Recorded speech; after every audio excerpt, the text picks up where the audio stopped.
Strand রোডে গালিওর ঘাটের পাশে ব্যক্তির দেহ উদ্ধার। গালিওর মনুমেন্ট থেকে পূর্ত দপ্তরের চুক্তিভিত্তিক কর্মীর দেহ উদ্ধার করা হয়। তদন্তে দক্ষিণ বন্দর থানার পুলিশ।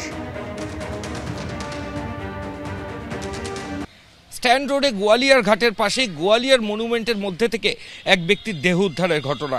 এই মুহূর্তে আমরা ঘটনাস্থলে দাঁড়িয়ে রয়েছি। সাউথপোর্ট থানার আওতাধীন গোয়ালিয়ার ঘাট এবং তার পাশে এই গোয়ালিয়ার মনুমেন্ট। কলকাতা হেরিটেজ, কলকাতা পুরসভার তরফ থেকে ডিমার্কেশন করা রয়েছে। আজকে সকালে সাউথপোর্ট থানার পুলিশ আধিকারিকরা খবর পান, তাদের কাছে প্রথমে একটা ফোন যায়। ফোনে বলা হয় যে এই যে গঙ্গার ধারে স্ট্যান্ড রোডে যে গোয়ালিয়ার মনুমেন্ট, এই চত্বর থেকে দুর্গন্ধ বেরোচ্ছে এবং তারপর পুলিশ আধিকারিকরা আসেন। আসার পর এই যে দরজা, লোহার দরজা দেখা যাচ্ছে, এই দরজা খুলে পুলিশ আধিকারিকরা ভেতরে যান এবং ভেতরে যাওয়ার পর এক ব্যক্তির দেহ উদ্ধারের ঘটনা ঘটে। মনুমেন্ট গঙ্গার ধারে স্ট্যান্ড রোডে, এই মনুমেন্টের নিরাপত্তারক্ষীর দায়িত্বে ছিলেন ওই ব্যক্তি এবং পিডব্লিউডির কন্ট্রাকচুয়াল স্টাফ। এখনো পর্যন্ত এই তথ্যই পুলিশ আধিকারিকরা জানাচ্ছেন।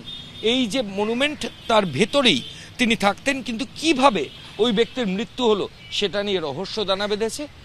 সাউথপোর্ট থানায় একটা অস্বাভাবিক মৃত্যুর মামলা রুজু হয়েছে। পুলিশ আধিকারিকরা তদন্ত শুরু করেছেন। দেহ কলকাতা পুলিশের যে মেডিকেল কলেজ মর্গ, সেখানে ইতিমধ্যে পাঠানো হয়েছে। ক্যামেরায় অভিজিৎ দত্তের সঙ্গে ময়ূক ঠাকুর চক্রবর্তী, এবিপি আনন্দ, কলকাতা। প্রদেশ কংগ্রেস অফিসে গুন্ডামি ভাঙচুরের ঘটনা। জামিন পেয়ে গেলেন বিজেপি নেতা রাকেশ সিং। তবে জামিন পেলেও এখনো জেল মুক্তি নয় রাকেশ সিং এর।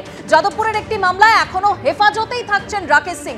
আদালতে কি হলো আজ, আরো বিস্তারিত আমরা জানবো। আবির দত্ত রয়েছেন আমাদের সঙ্গে টেলিফোন লাইনে। আবির, জানা যাচ্ছে যে প্রদেশ কংগ্রেস অফিসে যে ভাঙচুরের ঘটনা বা হামলার ঘটনা, সেই ঘটনায় যারা গ্রেপ্তার হয়েছিল তাদের অন্যতম রাকেশ সিং এবং রাকেশ সিং জেল হেফাজতে ছিল এই মামলায়। অন্যদিকে যাদবপুরের একটি মামলা, যেখানে তার বিরুদ্ধে হুমকি, মারধর, তোলাবাজি এবং অস্ত্র আইনে মামলা ছিল, সেই মামলাও রয়েছে।